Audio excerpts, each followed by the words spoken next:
how to ensure that the organisation is well adapted and that performance is maintained from a distance.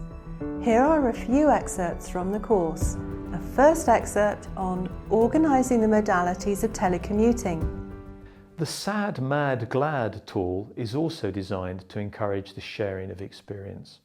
What made me sad, disappointed, unhappy?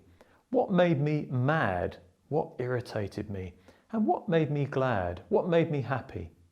You can facilitate this feedback with a virtual roundtable discussion at the beginning of meetings, or open your individual conversations with your telecommuters with these questions. You can also organise a Sad, Mad, Glad on the particular issue of telecommuting. Sad. What disappointed, saddened me about telecommuting? Mine and my colleagues. Mad. What irritated me about telecommuting? Mine and my colleagues. Glad. What delighted me in the practice of telecommunicating? Mine and my colleagues. You will be able to extract from this EBF a certain number of values and operational guidelines for telecommuting. A second excerpt on setting up a dashboard. Tip 3. Choose the right indicators. Clear, simple, transparent indicators, reliable indicators that cannot be rebutted, and indicators that allow action to be taken. Every department can have result indicators: turnover, expenses, margin, cash flow.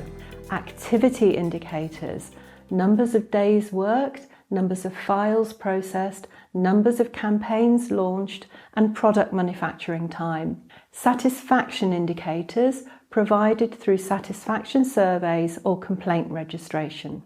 Here are some examples of indicators: the numbers of products sold, purchased, the number remaining in stock, the number of customers, the turnover per customer, the transformation rate, customer satisfaction, the number of complaints, the average delivery time, turnover, absenteeism, tardiness, etc. Here's an example. If you decide to analyse the management of client complaints, you can have 3 indicators, such as 1. The average processing time of a claim, from the moment the client files it to the moment they receive a response. 2. The number of complaints handled per day and per employee.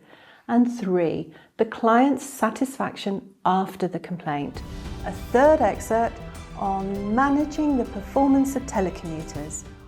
Under normal circumstances, the implementation of extensive telecommuting would have been prepared over a long period of time, then tested on a pilot team, readjusted, and finally the change would have been rolled out across the board with a large number of rules and procedures. Thanks to the crisis, everything was turned upside down. We first had to change, then make adjustments based on practical experiences, and finally draw up the rules and best practices to keep performance at the highest level. Unable to predict, structure, manage or control, we had to embrace change. And in our new VUCA, volatile, uncertain, complex and ambiguous world, a world of rapid transformation and fast-paced technology, this method of quickly embracing change will inevitably be repeated on a small and medium scale. Test and learn, or rather dive and learn. This way of doing things based on hands-on experiences puts employees back on the front line of change, moving their experience-based feedbacks, difficulties, best practices closer to the decision-making process. Rather than applying standardized solutions proposed by the company, managers have adapted, heroically I would say, to each situation so as to be able to act at the right time and in the right way. Want to know more? We are delighted to accompany you on the course Remote Organisation and Performance. See you soon.